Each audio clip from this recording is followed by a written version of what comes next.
விஜயநகர சாம்ராஜ்யத்தில் பொழுது சாய்ந்து கொண்டிருக்க நகரில் திருவிழா கோலாகலம் களை கட்டுகிறது.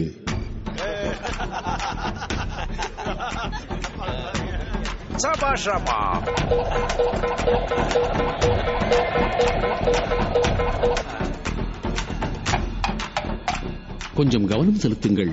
யார் இவர்?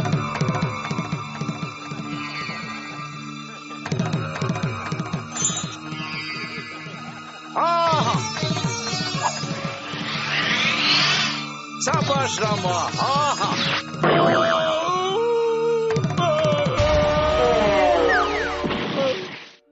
அதோ ஓடுகிறான். பிடியுங்கள்.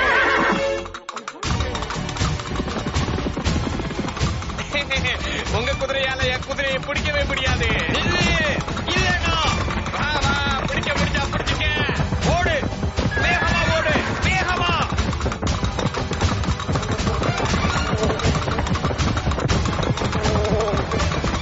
துரத்துவது தொடர்ந்தது. ஆனால் சேனாதிபதியின் குதிரையால் வியாபாரியின் குதிரையை நெருங்கக்கூட முடியவில்லை. அப்புறம் பார்க்கலாம்.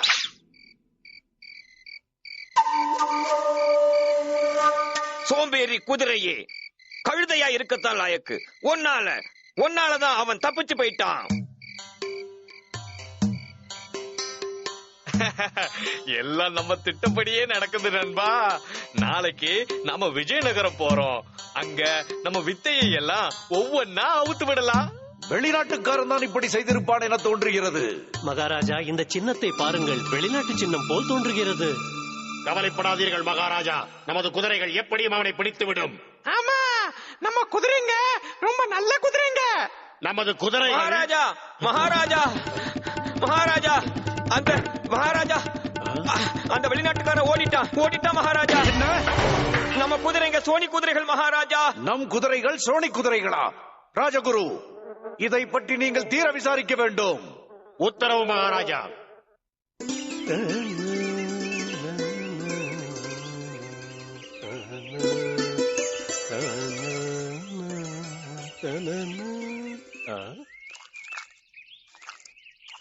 இனம் தெரியாத குதிரை யார் வந்திருப்பாங்க? மதிப்புக்குரிய பெரியவரே, நேத்து உங்க நாட்டு குதிரைகளால அந்த வெளிநாட்டுக்காரனை பிடிக்க முடியலையாமே. அதுக்கு உனக்கு எந்த சம்பந்தமும் இல்ல. சரி, நீ இங்க எதுக்காக வந்தேன்னு சொல்லு. நீங்க ஓய்வு எடுத்துட்டு இருக்கும் போது தொந்தரவு செஞ்சதுக்கு மன்னிச்சுக்கணும். நான் ஆரோக்கியமான நல்ல குதிரைகளை கொண்டு வந்திருக்கேன். இந்த மாதிரி குதிரைகளை நீங்க பாத்திருக்கவே மாட்டீங்க. என்னோட ஒரு குதிரை உங்க 1000 படை வீரர்களுக்கு சமம்.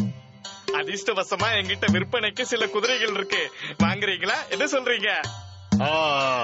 அப்படி நீ குதிரையை விற்க வந்திருக்கியா? நீங்க மட்டும் என் குதிரைகளை வாங்குறதுக்கு ராஜாவை சம்மதிக்க வச்சுட்டீங்கன்னா வர்ற லாபத்துல உங்களுக்கு ஒரு பங்கு தர்றேன். தங்க நாணயங்களா தர்றேன். ஒரு குதிரை வித்து போனா அதுல உங்க பங்கு 10 தங்க நாணயங்கள். சொல்லுங்க, உங்களுக்கு இதுல சம்மதம் தானே? இன்னும் கொஞ்சம் போட்டு கொடு. நீங்க சொன்னா சரி. உங்க பங்கா 15 தங்க நாணயங்கள் தர்றேன். இன்னும் கொஞ்சம். சரி, 18. இன்னும் 19. இன்னும் கொஞ்சம். 20.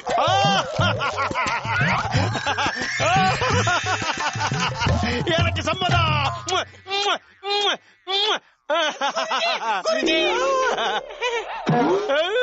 சம்மதமா?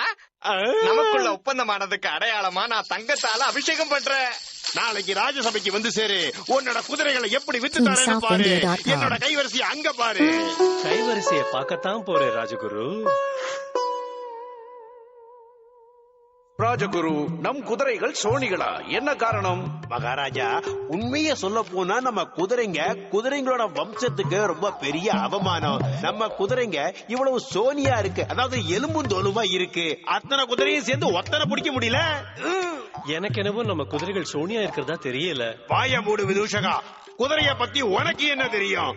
மகாராஜா, இந்த குதிரைகளை வைத்துக் கொண்டு நம்மால் விரோதிகளை சமாளிக்க முடியாது.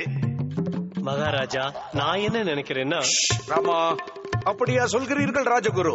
ஆமாம், இதற்கு என்ன உபாயம்? சொல்கிறேன் மகாராஜா. என்னிடம் இதற்கு ஒரு உபாயம் இருக்கிறது. உபாயம் இதுதான் மகாராஜா. நமக்கு தேவை மின்னல் போல் பாயும் இது போன்ற குதிரைதான். ஓ, மின்னல் போல் பாயும் குதிரையா? என்ன இதெல்லாம் வெறும் கட்டுக்கதை. சொல்லுங்கள் ராஜகுரு, இது போன்ற குதிரை எங்கு கிடைக்கும்? இது போன்ற குதிரைகளை விற்க ஒருவர் தயாராக இருக்கிறார். டிங்கரி, அவரை கூப்பிடு.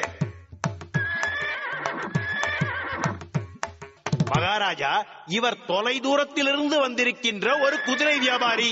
இவரிடம் உலகிலேயே மிகச்சிறந்த குதிரைகள் இருக்கின்றன மகாராஜா. வர வேண்டும். உங்கள் குதிரைகளை பற்றி சிறிது கூறுங்கள். மகாராஜா, என்னுடைய குதிரைகள் இருக்கிறதே, நல்ல ஆரோக்கியமான சக்தி வாய்ந்த குதிரைகள், 1000 படை வீரர்களை சமாளிக்கக்கூடிய குதிரைகள். இதை நானே சோதித்து பார்த்தேன் மகாராஜா. இவ்வாறு தந்திரமாக ராஜகுரு மகாராஜாவிடம் குதிரைகள் வாங்க சம்மதம் பெற்றுவிட்டார். ஆனால் ராஜசபையிலோ ஒருவருக்கு மட்டும் இது. ஆனால் மகாராஜா, ராஜகுரு, இந்த பொறுப்பை உங்களிடம் விடுகின்றேன். நன்கு விசாரிக்க வேண்டும். அமைதியாக இரு. ராஜகுரு, இன்று முதல் நீங்கள் தான் நமது நாட்டின் குதிரைப்படை அனைத்திற்கும் தலைவர்.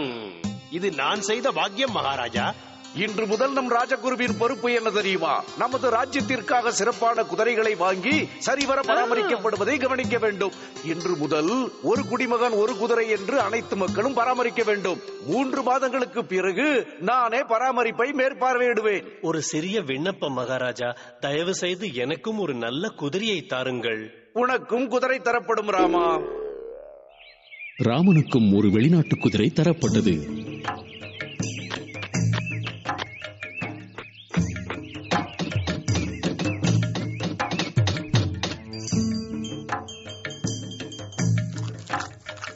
மகாராஜாவின் ஆணைப்படி விஜயநகரில் உள்ள அனைவருக்கும் ஒவ்வொரு குதிரை தரப்பட்டது.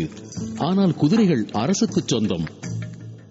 மக்கள் குதிரைகளை கவனமாக பராமரித்தனர். தீவனம் தந்து கொண்டே இருந்தனர். இடைவிடாது தீனி அளித்துக் கொண்டே இருந்தனர். நாளாக நாளாக குதிரைகள் கொழுத்து வளர்ந்தன. ஆனால் தெனாலிராமனின் எண்ணமோ வேறுபட்டு இருந்தது.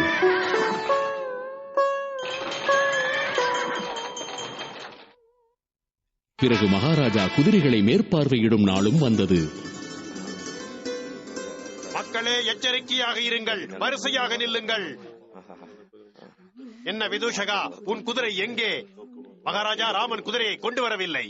மகாராஜா, என்னுடைய குதிரை சற்று நாசுக்கானது. அதை வண்டியில் கொண்டு வந்திருக்கிறேன். மகாராஜா, இவனுடைய பேச்சை நம்பாதீர்கள். இந்த பொல்லாத விதூஷகன் பொய் சொல்கிறான். குதிரை நாசுக்கானதாம். அப்பட்டமான பொய். அவன் அதை கொன்றிருப்பான். என்னுடைய குதிரை நாசுக்கான சோனி குதிரையாக இருக்கவே முடியாது. இது என்னுடைய மான பிரச்சனை. சரி, அப்ப நீங்களே நேரில் போய் பாருங்க. மகாராஜா, நான் போய் பார்க்கலாமா? போய் பாருங்கள். எல்லாரும் விலகுங்கள், என் வழியிலிருந்து விலகுங்கள். ராஜகுரு, என் குதிரைக்கு காலால எட்டி உதைக்கிற பழக்கம் உண்டு. அதான் சொல்றேன், கொஞ்சம் விலகியே நில்லுங்க. ராஜகுருவையே பயமுறுத்த பார்க்கிறாயா? நான் உனது விலையில் விழப்போவதில்லை விதூஷகா.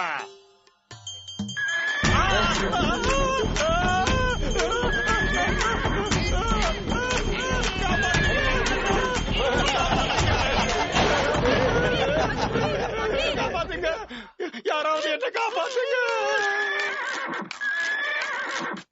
ராமா, என்ன இதெல்லாம்? மகாராஜா, குதிரை ராஜகுருவின் குடுமியை இழுக்கிறது. யாராவது என்ன காப்பாத்துங்க, என்ன காப்பாத்துங்க, விடுவீங்க, என்ன காப்பாத்துங்க. மகாராஜா, குதிரை என்னை கொல்ல முயற்சி செய்தது. இதெல்லாம் ராமன் செய்த சூழ்ச்சிதான்.